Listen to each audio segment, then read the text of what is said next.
नमस्कार, मी वंदना आणि मॅजिक फ्लेवर्समध्ये तुमचं स्वागत करते आहे. वाळवणाचे व्हिडिओज भरपूर आलेले आहेत आणि अ, बऱ्यापैकी काही व्हिडिओ मला टाकता आले नाही. तर म्हटलं चला मी काय वाळवण केलं या वर्षीला ते तुमच्यासोबत शेअर करूया. व्हिडिओ आवडला तर लाईक करा आणि सबस्क्राईब करायला विसरू नका. बरेच जण व्हिडिओ बघतात पण सबस्क्राईब करत नाही. माझ्या चॅनलला तुमच्या सपोर्टची गरज आहे आणि या चॅनलचा माझा मेन उद्देशच तो आहे की कडे असलेले छान छान गोष्टी मी तुमच्यासोबत शेअर कराव्या. तर व्हिडिओ जर आवडत असेल चॅनलवरचे तर सबस्क्राईब करायला विसरू नका. इथे मी सांडळ्या केलेल्या होत्या. 1 किलो तांदळामध्ये बऱ्यापैकी सांडळ्या झालेल्या. सांडळ्या करत असताना तांदूळ जे आहे ते 4 दिवस भिजू घालायचे. रोज त्याचं पाणी पण बदलायचं आणि त्या पाण्यानंतर चौथ्या दिवशी त्याला छान उन्हामध्ये वाळवायचं. त्या तांदूळ वाळल्यानंतर त्याची पावडर बनवायची आणि मस्तपैकी ती पाण्यात भिजवून वाफेवरचे हे पापड तयार करायचे. तर अशी ही प्रोसेस आहे. त्यानंतर मी इथे बटाटा आणि साबुदाणा मिक्स अशा चकल्या केलेल्या. तुम्हाला एक किस्सा सांगते की मी जेव्हा कुरडी तयार करायला गेली तर 4 दिवस त्या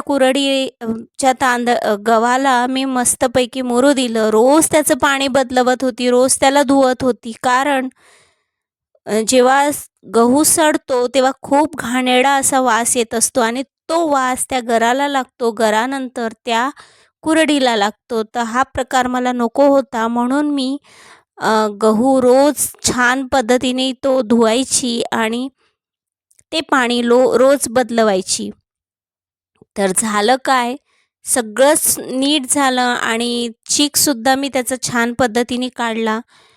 त्याला हटवलासुद्धा आणि हटवल्यानंतर त्याच्या कुरड्या पाडल्या. सोबतीला माझे साहेब होते, तर साहेबांनी मला मदत केली आणि मस्तपैकी अ, कुरडी छान तयार केली आणि ती उन्हात टाकायचं होतं. तर उन्हात टाकत असताना काय झालं, मस्तपैकी दुपारी कडक ऊन होतं आणि मग लगेचच 3-4 वाजता वारा धून सुटली. म्हटलं 5 मिनिटाचा वारा आलेला तर काय होणार असं. तर जेव्हा मी ती कुरडी काढायला गेली तर ते परडं वेगळीकडे आणि कुरडी वेगळीकडे पडून होती. मग ती इतकं रडू आलं मला, कारण 4 दिवस मी सतत बरं नसतानासुद्धा काम केलं त्या गोष्टीवर आणि मग मला असं, पण परमेश्वराच्या कृपेने, स्वामींच्या कृपेने 2-4 अशा कुरड्याच धुळेत माखलेल्या निघाल्या आणि बऱ्यापैकी चांगल्या निघाल्या. तर कुठेतरी आपण जी मेहनत करतो ना, त्या मेहनतीचं फळ हे नेहमी मिळत असतं. फक्त एवढंच आहे की प्रत्येक वेळी आपली परीक्षा होत असते की आपण तिथे अ, किती स्ट्राँगपणे त्या गोष्टीला फेस करतो.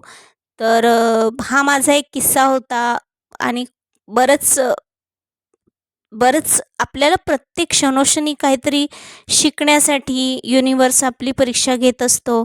व्हिडिओ तुम्हाला कसा वाटला तर ते मला कमेंट करून सांगा. सबस्क्राईब करा आणि या लोणच्याचा व्हिडिओ मी नक्की तुमच्यासोबत शेअर करेल.